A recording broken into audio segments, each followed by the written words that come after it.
en cours d'enregistrement. Ça y est. C'est bon. Bonjour à toutes et à tous. Nous sommes désolés. On avait commencé il y a 5 minutes, mais je parlais à mes excellents confrères, mais il ne se passait rien du tout pour vous. Donc, toutes nos excuses et on recommence donc avec 5 minutes de retard ce webinaire consacré à un sujet de grande actualité puisqu'il s'agit de la loi Industrie verte qui a été publiée hier au journal officiel. Pour vous présenter ce texte, je suis très bien entourée par Raphaël Janel, ma consoeur, spécialiste de droit de l'environnement, et par Benjamin Huglot, docteur en droit. Ce texte est un texte qui a été considérablement renforcé par le vote à l'Assemblée nationale et au Sénat qui a inventé un certain nombre de dispositions, on reviendra tout à l'heure dessus. Il y a 3 grandes parties, l'industrie, la commande publique, le financement. Sur l'industrie, qui est la partie la plus volumineuse, si je puis dire, il y a 5 points. La planification industrielle, la procédure de consultation du public, le développement de l'économie circulaire, qui pour moi, et Raphaël vous en dira plus, un titre tout à fait en trompe-l'œil, la réhabilitation des friches à usage industriel et enfin la facilitation et l'accélération de l'implantation d'industrie verte, autrement dit la réduction des facultés d'expression du public et des recours. Alors, le premier point, c'est la planification industrielle. La loi introduit un nouvel objet juridique qui est la stratégie nationale pour une industrie verte, qui n'existait pas jusqu'à présent, donc qui devra bien entendu s'intégrer dans la planification écologique. Elle devra couvrir la période 2023-2030, ce qui est en cohérence avec les objectifs communautaires pour 2030. L'objectif, c'est quoi? C'est déterminer des filières stratégiques à implanter ou à développer, favoriser la recherche, l'expérimentation de nouveaux produits et procédés, recenser les besoins nationaux en matériaux et en produits, et enfin s'occuper de la formation professionnelle. Le code de l'urbanisme est modifié pour intégrer la facilitation des projets d'implantation industrielle et une modification est introduite dans le code général des collectivités territoriales, article L 4251-1, pour intégrer l'objectif de développement industriel dans les SRADET. C'est le premier point. Le deuxième point concerne la modernisation des procédures de consultation du public. Alors, nous sommes maintenant habitués depuis un certain nombre d'années, quand on nous parle de modernisation de la consultation du public, généralement, ce n'est pas pour en mettre plus, c'est pour en mettre moins. Ici, pour éviter l'enquête publique, une nouvelle procédure est inventée, une nouvelle forme de participation, à mi-chemin entre l'enquête publique et la consultation Internet, qui est l'article L181-10-1. Alors, l'objectif affirmé, c'est s'assurer de l'information et de la participation du public dans l'élaboration de la prise de décision. C'est la définition même de la participation qui est, je le rappelle, une règle de valeur constitutionnelle. Alors, quelle est cette nouvelle procédure? Eh bien, on emprunte à l'enquête publique, mais on ne va pas jusqu'au bout. Autrement dit, c'est le tribunal administratif qui nomme un commissaire enquêteur ou une commission d'enquête. La première consultation du public, et ça c'est nouveau et c'est plutôt bien, a lieu tout à fait au début. Et avec une mise à disposition obligatoire du dossier, c'est bien le moindre. L'objectif est d'assurer une participation et une prise en compte des intérêts tout au long de la procédure. Les observations doivent être prises en considération par le maître d'ouvrage, on verra ce qu'il en est, si je puis dire à la sortie, ou par l'autorité compétente. Une deuxième consultation publique a lieu 15 jours avant la fin de la consultation et le commissaire enquêteur ou la commission d'enquête fait un compte-rendu de ce travail, étant entendu qu'on retrouve le rôle d'Internet, puisque les propositions et les observations sont consultables et susceptibles d'être émises durant toute la procédure. Donc, il y a des conclusions du commissaire enquêteur, mais ce n'est pas un avis. C'est-à-dire que tout ce qui touche à l'avis du commissaire enquêteur, favorable, défavorable, tout ça, n'existe plus. Une nouvelle règle, pas très sympathique pour les requérants, c'est la menace d'une procédure dans l'hypothèse où les oppositions à toutes les autorisations, alors pas seulement celle-là, mais les autorisations environnementales et de manière plus générale, toutes les autorisations qui sont visées par l'article L181-17 et qui traduiraient un comportement abusif et causeraient un dommage aux bénéficiaires de l'autorisation, ouvre droit à une condamnation pour dommages et intérêts et elle peut être demandée pour la première fois en cause d'appel. Un point en faveur de l'environnement, il y en a quand même, un nouvel article L123, petit b, est créé qui permet au juge des référés d'ordonner la suspension d'une décision si la participation du public, sous l'une des formes mentionnées à l'article L123.1, c'est-à-dire enquête publique, cette nouvelle procédure, consultation du public par informatique, n'a pas eu lieu alors qu'elle était nécessaire. C'est seulement si elle n'a pas eu lieu. Ce n'est pas si elle a été faite à la fin, comme je te pousse là, il n'y a pas de référé. Je passe maintenant la parole à mon excellente consoeur Raphaël Janel pour vous parler du chapitre 3, c'est-à-dire de ce qu'on appelle le développement de l'économie circulaire. Merci madame. Alors, donc moi je vais vous parler de ce chapitre-là qui comporte deux articles avec 4 points majeurs. Alors, je vais vous parler de la modification du cadre juridique de la sortie du statut de déchet, de la création d'une nouvelle catégorie de sous-produits pour les plateformes industrielles, de la modification du cadre des transferts transfrontaliers de déchets intra-européens, et puis d'un durcissement des sanctions en matière de gestion des déchets. Alors c'est vrai que bon, sur la circularité de l'économie, finalement, il y a surtout un article, un point, c'est celui de la sortie implicite du statut de déchet, la consécration de ce point-là. Pour le reste, on est plutôt dans la consolidation et le renforcement en fait d'un régime existant. Alors, d'abord, sur la modification du cadre juridique de la sortie du statut de déchet.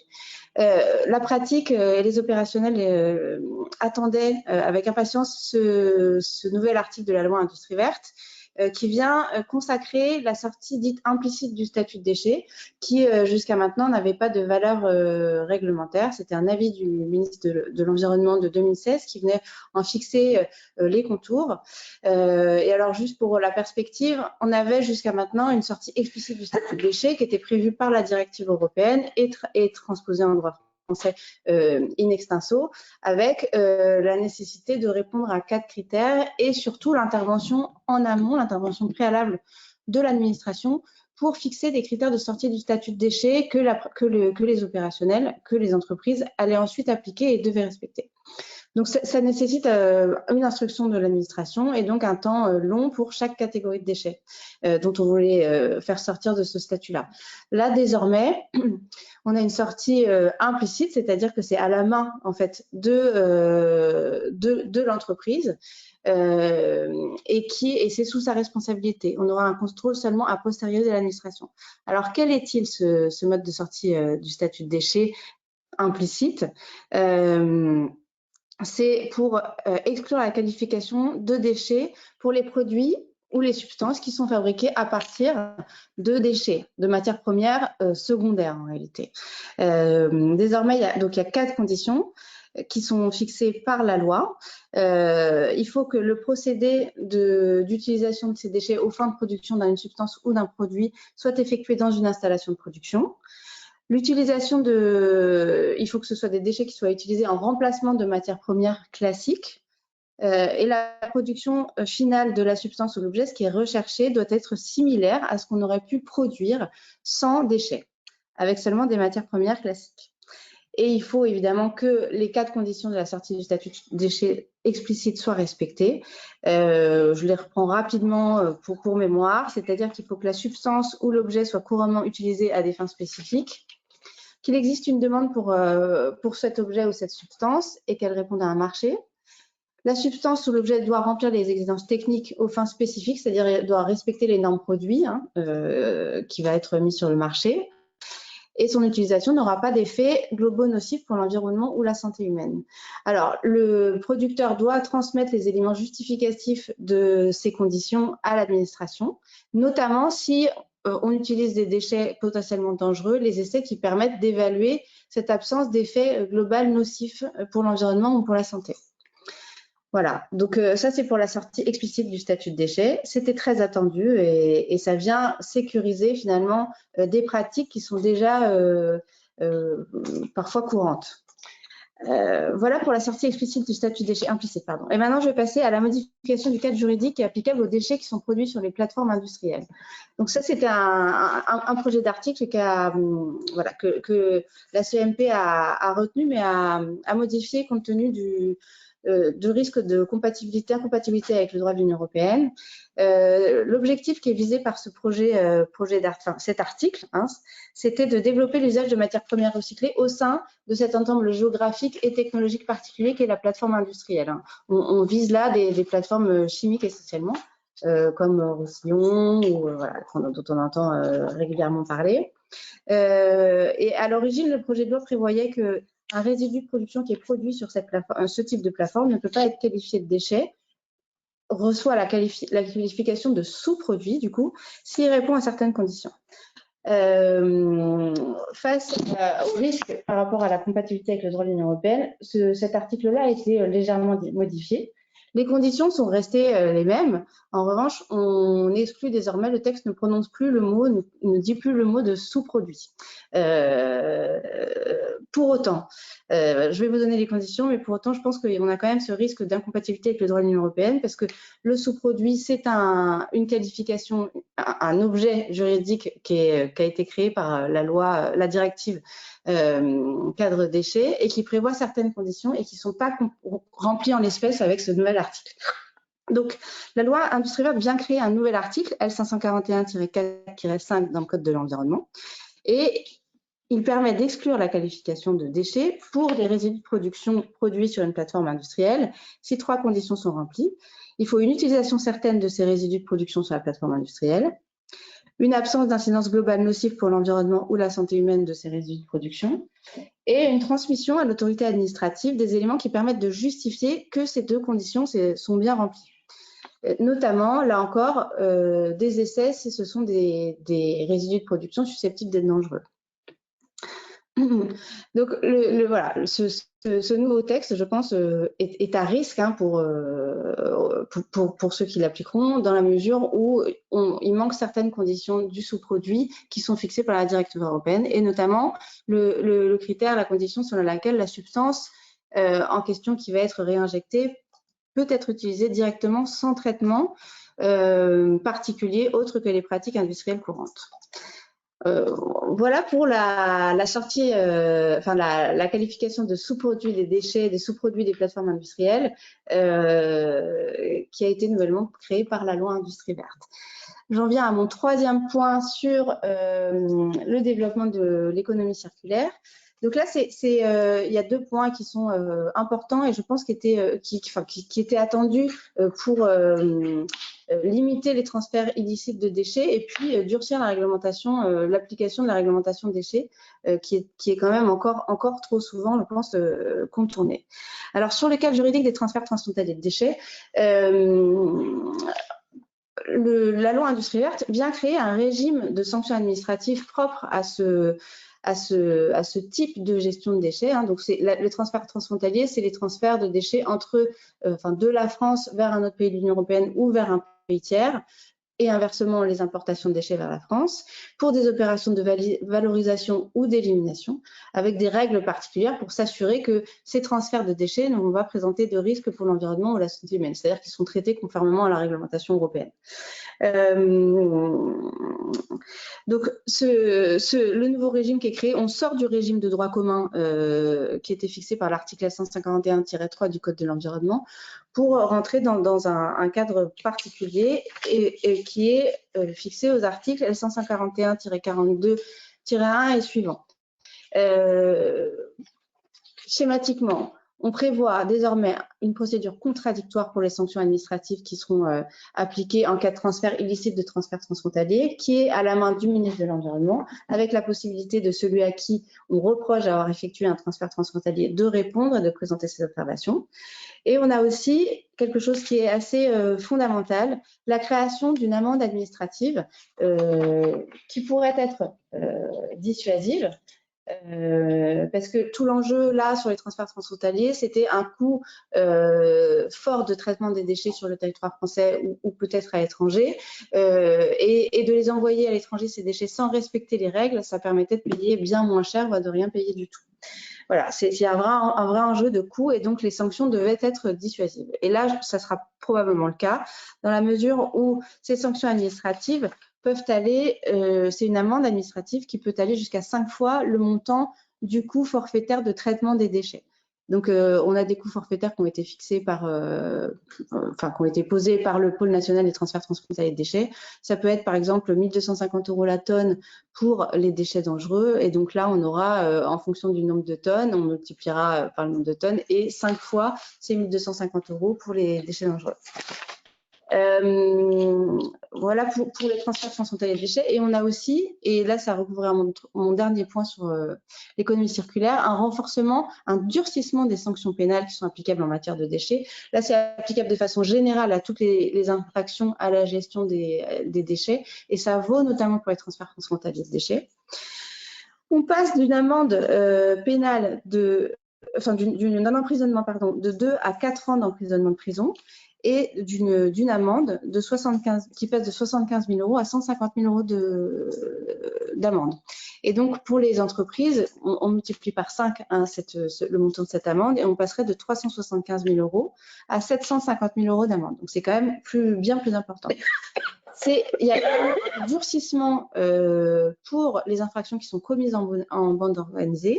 On passe de 7 ans à 8 ans d'emprisonnement et de 150 000 à 500 000 € d'amende. Donc là, on passerait pour les entreprises de 750 000 à 2,5 millions. Donc voilà, ça c'est un point qui était, je pense, attendu pour assurer le respect de la réglementation déchets. Voilà pour la revitalisation de l'économie circulaire. Merci Raphaël. Donc je reprends la main avant de la passer pour la commande publique à Benjamin Huglot. Le 4e chapitre est un chapitre un peu fourre-tout. Il concerne la réhabilitation des friches pour un usage industriel et il y a beaucoup de choses dedans. D'abord, la question de l'usage futur du site lors de la cessation d'activité. Le texte prévoit que si l'usage comparable à celui des installations antérieures ne paraît pas suffisant aux autorités locales au regard de ce qu'elles veulent faire après de ce site, l'État peut fixer des règles de réhabilitation plus contraignantes. C'est valable pour les autorisations comme pour les agréments. Deuxièmement, le système d'attestation par une entreprise certifiée qui existait déjà en ce qui concerne les mesures relatives à la mise en sécurité des sites et à l'adéquation des mesures de remise en état pourront être appliquées pour les cessations d'activité antérieures au 1er juin 2022 et jusqu'au 1er janvier 2026. En fait, c'est une application, j'ai employé un vilain mot, rétroactive des textes précédents. Troisièmement, la procédure de tiers intéressé, qui est extrêmement importante, pourra fonctionner en cas de future cessation d'activité. Donc, on pourra anticiper. Ça, c'est quelque chose qui est assez intéressant. Nouvelle disposition, pas grand-chose à voir avec les précédentes. Le développement des événements sur les voies navigables devront faire l'objet d'une stratégie pluriannuelle de voies navigables à énergie positive, avec des modalités de partage de valeur au bénéfice des collectivités qui seront intéressées. Et enfin, l'article 14 permet de prononcer une astreinte pour que soient réalisés les travaux de remise en état avec possibilité de prononcer une astreinte et même une amende qui peut aller jusqu'à 45 000 €. Autre disposition, à mon avis beaucoup plus importante, c'est la création de nouveaux mécanismes de compensation. L'article 15 de la loi crée en effet des sites naturels de compensation, de restauration et de renaturation pour un gain écologique identifié. Ça, je dirais que ça existait un peu. Mais ce qui est quand même nouveau, c'est que ces unités pourront voir identifier le gain écologique par des unités de compensation. Unités de compensation, on a derrière la tête crédit biodiversité ou crédit carbone. Et on a raison de l'avoir derrière la tête, puisque le texte précise que ces unités pourront être vendues à la condition, bien sûr, que l'opération ait fait au préalable l'objet d'un agrément de l'autorité compétente. Alors, ces, entre guillemets, crédits compensation permettront à toute personne soumise à une obligation de compensation de mettre en œuvre des mesures de compensation ou d'utiliser ces unités de compensation. Ils pourront donner lieu à l'attribution de crédit carbone au titre du label bas carbone lorsqu'ils respectent les principes fixés par la loi et la méthode de ce label. Donc, on a là une extension assez importante en fait du mécanisme des crédits carbone. Enfin, le dernier chapitre de ce premier titre concerne l'accélération et la facilitation des implantations d'industrie verte. Alors d'abord, on a une modification des règles relatives au projet d'intérêt général, au PIG. L'article L300-6 du Code de l'urbanisme est modifié pour intégrer, pour redéfinir ce que sont les PIG, c'est-à-dire les projets d'intérêt général. Ça pourra être une action, une opération d'aménagement, ça existait déjà. La réalisation d'un programme de construction, ça existait déjà. L'implantation d'une installation de production d'ENR, d'une installation de stockage d'électricité, d'une installation de production d'hydrogène renouvelable ou bas carbone, y compris les ouvrages de raccordement et les ouvrages de réseau public de transport et de distribution d'électricité. L'implantation d'une installation industrielle de fabrication, d'assemblage, de recyclage des produits ou des équipements participant à la chaîne de valeur des activités dans les secteurs de technologie favorables au développement durable, y compris la logistique, ce qui est assez lourd de conséquences quand on sait les problèmes que pose l'installation de grandes structures de logistique, et enfin l'implantation d'une installation de recherche et de développement ou d'expérimentation. Dès lors, donc vous voyez, c'est une grande extension du champ du PIG. Lorsqu'on est PIG, prévoit le texte, eh bien, la raison impérative d'intérêt public majeur est considérée comme remplie, avec quelque chose de très important sur le plan contentieux, c'est que la contestation de cette qualité ne pourra être élevée que dans la déclaration de projet, mais plus au moment de l'autorisation de la dérogation, qui sera ultérieurement accordée. Autrement dit, vous ne pourrez pas ne pourra pas être contesté au moment de la dérogation espèce protégée le fait que le projet ait été reconnu avec une raison impérative d'intérêt public majeur, ce qui fait que, bien sûr, de nombreuses associations, vous voulez intervenir. Oui, j'ajouterais un complément peut-être quand vous donc là, très franchement, c'est un problème contentieux. Je pense que, alors c'est fait pour, hein, j'allais dire c'est fait pour faciliter les projets, mais je dirais qu'au niveau du droit des administrés, ça pose quand même un petit problème. Vous vouliez rajouter? Oui, alors en fait, on a ce mécanisme-là à la fois pour les projets d'intérêt national majeur consacrés par décret. Donc le décret qui va déclarer les projets industriels d'intérêt national majeur caractérisera également cette raison impérative d'intérêt public majeur. Oui, et ça vaut aussi pour les projets industriels déclarés d'utilité publique. Ce mécanisme-là, en effet, vise à éviter d'avoir une remise en cause du projet in fine au niveau des autorisations environnementales et des autorisations d'urbanisme, qui est le stade auquel la dérogation espèce protégée est délivrée. La seule limite, parce que je pense qu'il y a quand même à ce mécanisme qui vise à les sécuriser en amont, d'éviter d'avoir à faire toutes les études pour in fine se retrouver en carafe, c'est que cette raison impérative d'intérêt public majeur, elle peut évoluer avec le temps et elle peut ne plus être justifiée au stade 10 ans après où le projet se réalise concrètement. Et il sera évidemment possible à ce stade-là de soulever cette disparition de la raison impérative d'intérêt public majeur, dans la mesure où on est sur une réglementation européenne et qui prend en compte, la Cour de justice le dit, la situation à l'instant où il va être porté atteinte aux espèces. Donc je pense que ça ne résout pas complètement le problème d'insécurité de ces grands projets, d'insécurité juridique. Mais évidemment, c'est vrai que si c'est bien réfléchi en amont, ça devrait limiter quand même le risque contentieux in fine, contrairement à ce qui se fait encore aujourd'hui. Voilà ce que je voulais dire. J'avais une question personnelle, oui. Mais au stade de la déclaration de projet, on peut penser qu'il s'agit d'une présomption qui est une présomption simple. Ah oui. Donc, oui. elle est parfaitement. Ben oui, mais elle est discutable au moment de la déclaration de projet, mais elle n'est plus discutable au moment de l'autorisation. Mais on va quand même contester, il y aura quand même une possibilité de contester la dérogation espèce protégée au moment où elle sera accordée, c'est-à-dire pas sur ce point-là.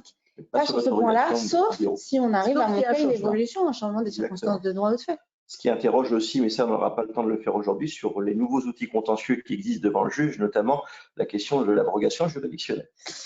Ok, mais on ne peut pas tout traiter. On a déjà beaucoup de mal dans nos 3 quarts d'heure, pour avoir un peu le temps des questions, de traiter tout ça. Bon, merci Raphaël. Vous m'avez privé d'une partie de ce que je voulais dire sur le projet d'intérêt national majeur. Donc, merci. Ah non, pas du tout. Merci beaucoup.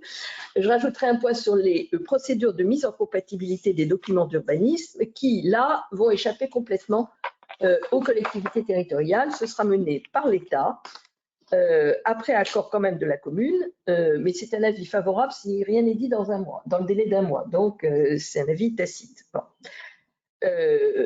Voilà, donc c'est quand même un allègement, une facilitation de la procédure. Reste un 3e point, avant que je passe la parole à Benjamin Lot, les grandes opérations d'urbanisme.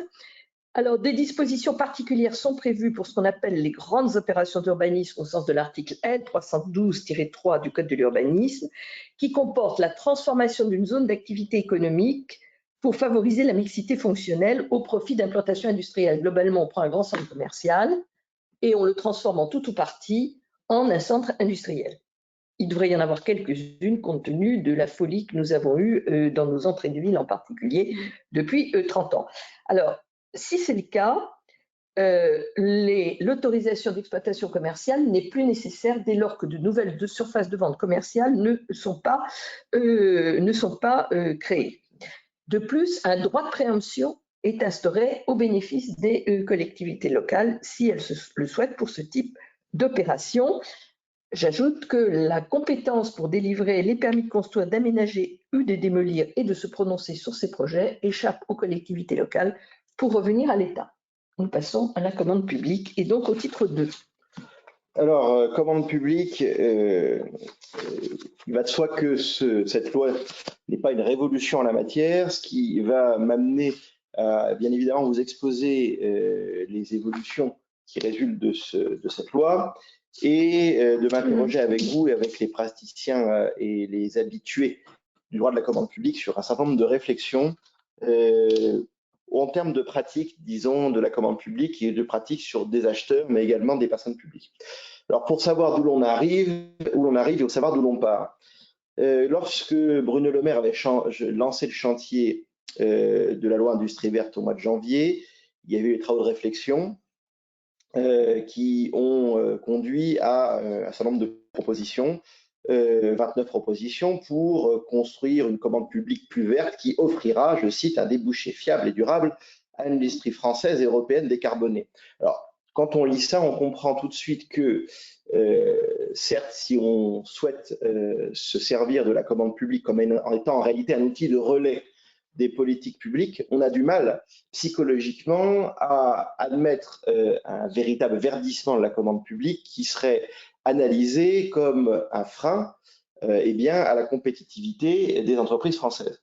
Donc on est, si vous voulez, toujours un petit peu gêné, on le ressent dans le projet de loi.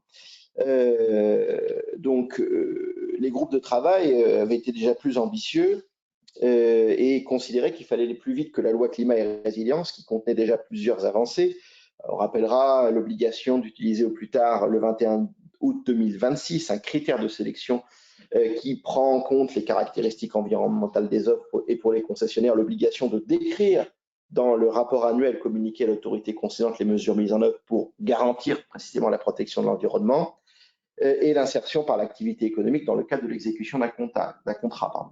Au plus tard, au 1er janvier 2025, l'État doit mettre à disposition des pouvoirs adjudicateurs des outils de définition et d'analyse du coût du cycle de vie des biens pour les principaux segments d'achat. Je fais une incise là-dessus, c'est quelque chose qui manque beaucoup aux acheteurs, c'est la possibilité d'avoir des outils et les moyens de mettre en œuvre les critères. On y reviendra tout à l'heure.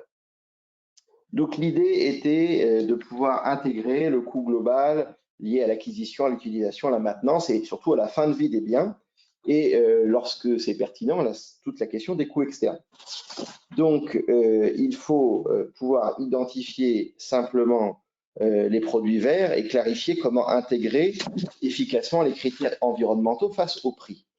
Donc, à l'époque, il était question de déployer rapidement des indicateurs environnementaux simples, score environnemental, enfin, c'est des choses qui sont assez connues, accélérer la mise en œuvre obligatoire des critères environnementaux pour des secteurs clés. Alors, je rappellerai, on a eu l'occasion d'en parler au cabinet Gleu-Lepage dans nos séminaires et nos webinaires relatifs à la loi APER, qui avait avancé l'entrée en vigueur des dispositions de la loi climat à 2024 pour les marchés, s'agissant des critères et conditions d'exécution environnementale, donc 2024 pour les marchés et les concessions, qui portent sur l'implantation ou sur l'exploitation d'installations de production ou de stockage d'énergie renouvelable au sens de L211-2 du Code de l'énergie.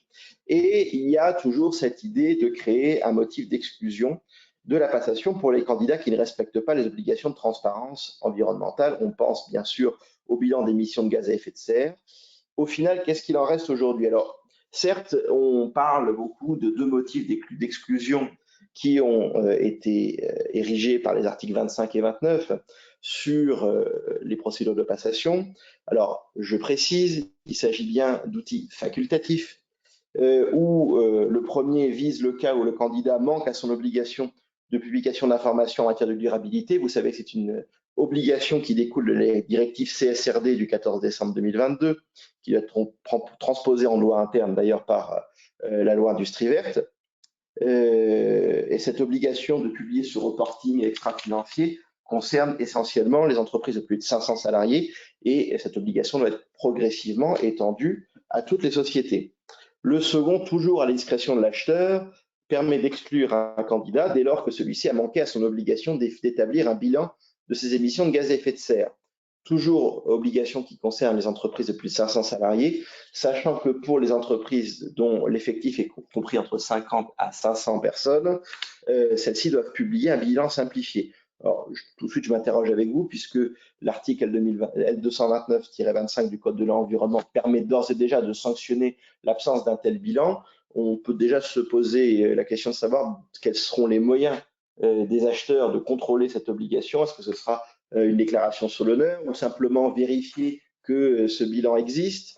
Derrière, est-ce qu'on aura les moyens réels d'aller au fond et de pouvoir contrôler le caractère effectif du bilan ou si ce n'est pas simplement du greenwashing? Ça reste effectivement à déterminer.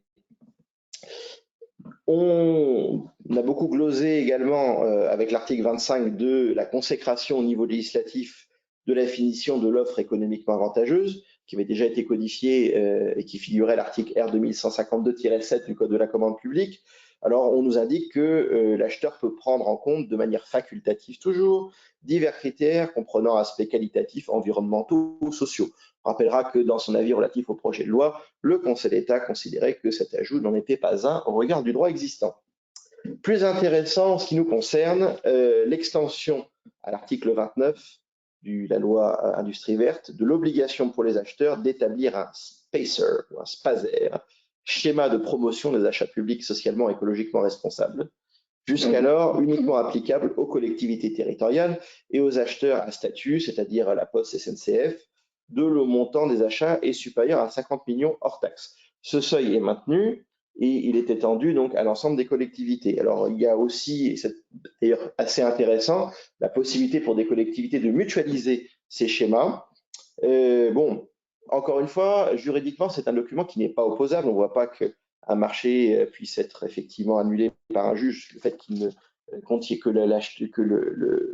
candidat et surtout les acheteurs n'aient pas pu viser ce schéma.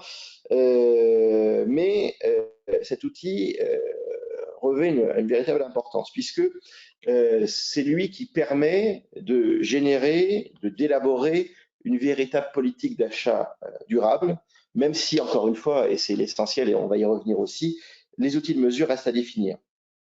Alors, la loi Industrie verte, néanmoins, accentue cette dimension écologique en précisant la teneur des objectifs écologiques s'agissant des émissions de gaz à effet de serre, consommation d'eau, consommation d'énergie, consommation de matériaux. Donc, on a vraiment l'idée, avec cette mutualisation, que on cherche à mettre en place un certain effet levier en ayant en fait une certaine homogénéité favorable à l'adaptation des entreprises et de la mise en cohérence sur tout un territoire. Bon, la vraie difficulté, c'est que la mise en œuvre, le bilan de cette mise en œuvre doit être individualisé parce que les indicateurs, évidemment, varient d'une autorité concédante à l'autre et il ne faudrait évidemment pas que certains se dédouanent sur ceux qui sont vertueux. Je précise qu'aucun bilan n'est prévu par ces sponsors, puisque, pour être franc avec vous, au 31 décembre 2022, seuls 32% des autorités concédantes qui devaient les mettre en œuvre l'avaient fait. Donc on est encore loin de l'objectif.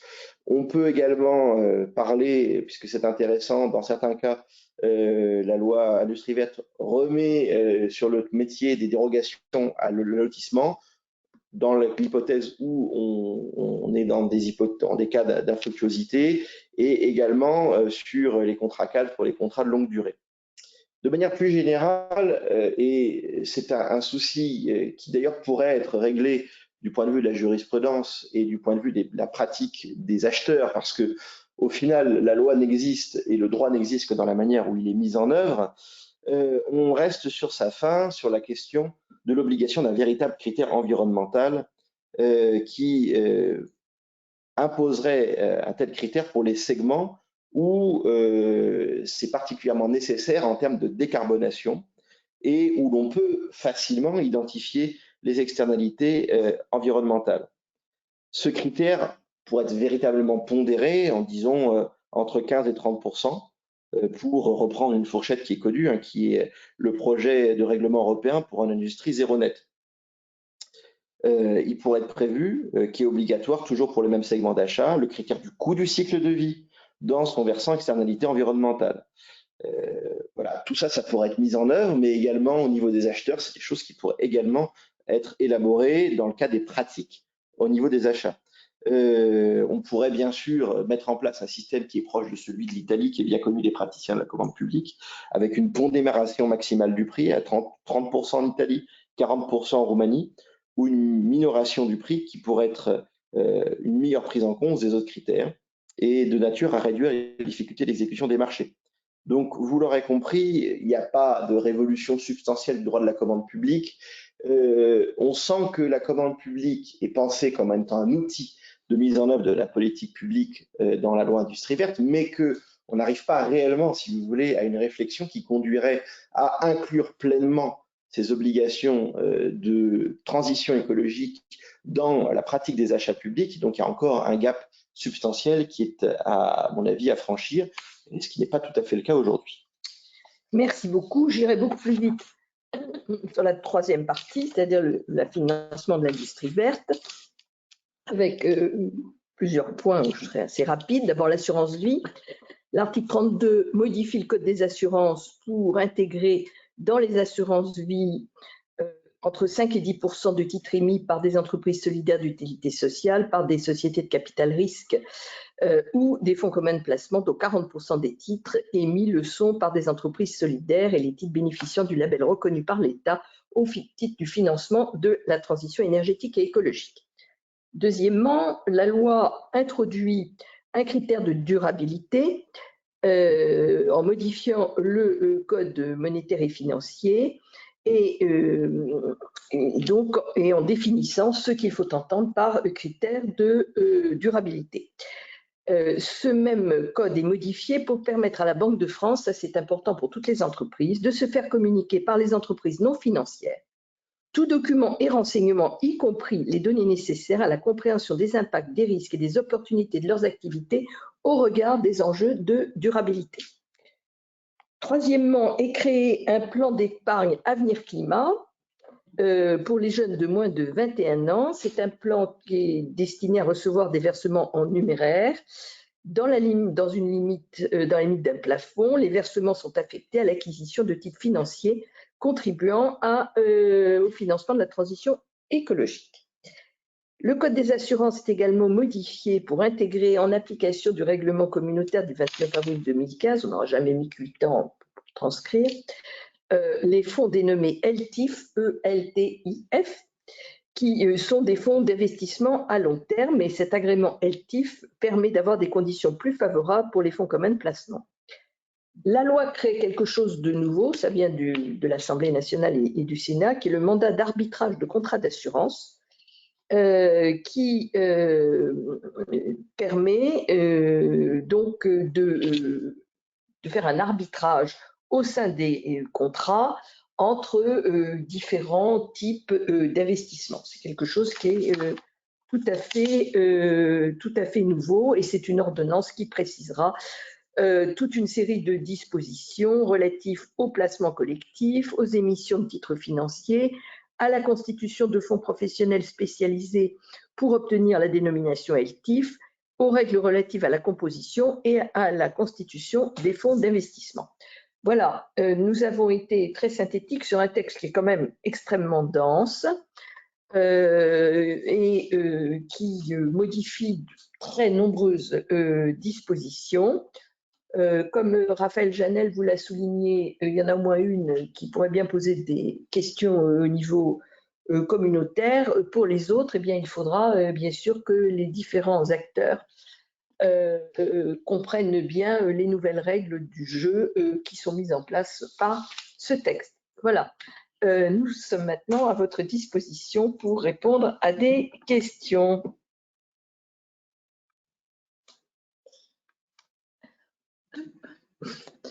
Une première question. Bonjour, concernant la SSD implicite, sommes-nous certains que l'installation de production est une ICPE avec certaines rubriques? Ah non, a priori, il n'y a pas de certitude là-dessus. Le texte, en tout cas, ne le précise pas.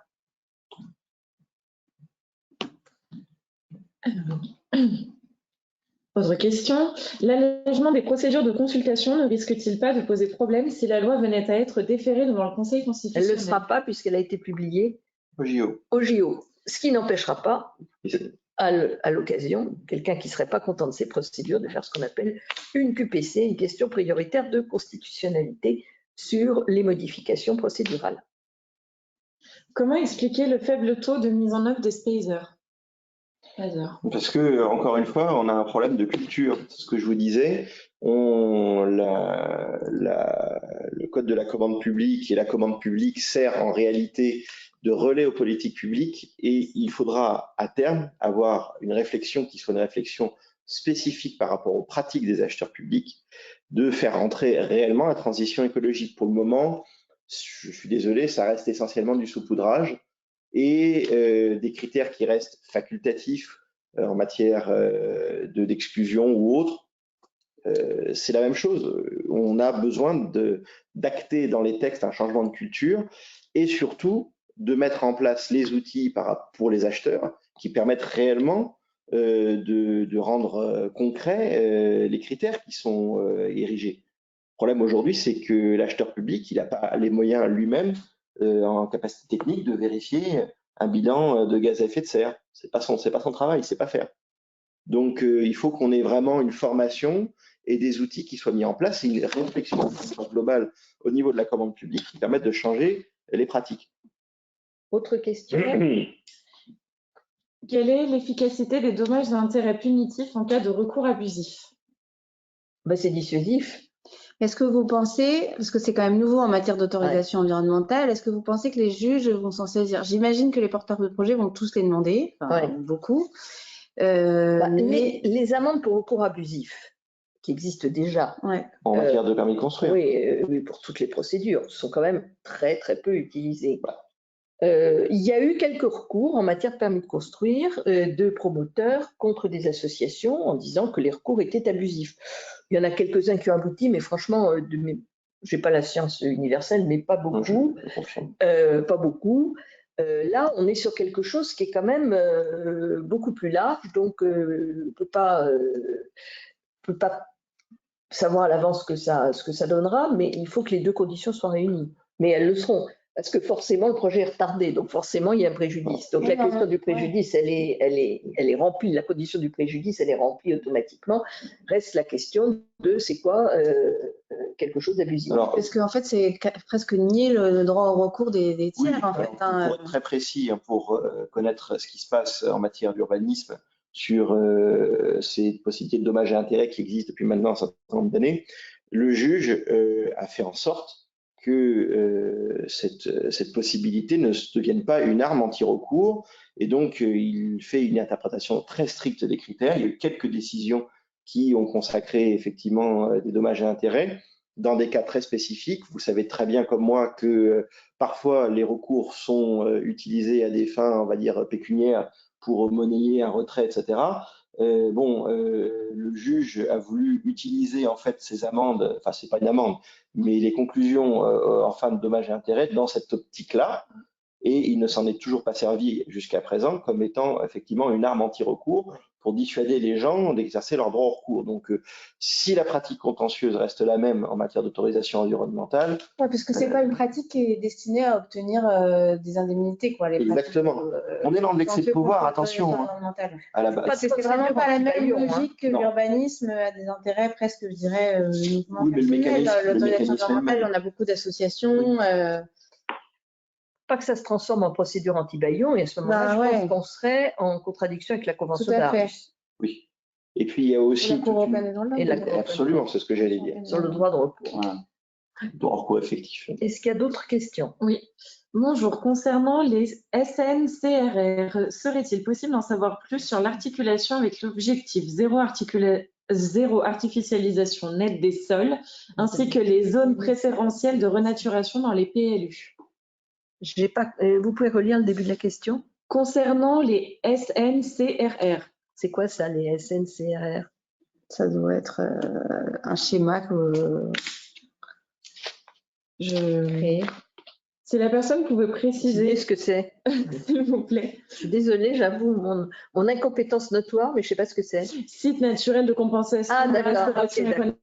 D'accord. Ok. Oui, alors, vous pourrez reprendre la question. Alors, serait-il possible d'en savoir plus sur l'articulation avec l'objectif ZAN ainsi que les zones préférentielles de renaturation dans les PLU?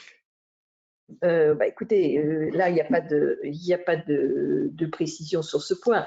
L'objectif ZAN, c'est de laisser les terrains naturels et d'éviter et de permettre, lorsqu'un terrain naturel est utilisé, qu'il puisse être compensé.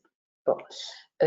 Donc, on peut rentrer dans ce cadre, mais il faut bien souligner ici le fait qu'il s'agit d'opérations bien individualisées. C'est des opérations industrielles s'intégrant dans la transition écologique.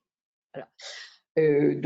Oui, il y a un lien avec ZAN parce que, sauf dans les cas où il y aura spécifiquement une non-application des règles ZAN pour une opération déterminée, ce qui peut exister.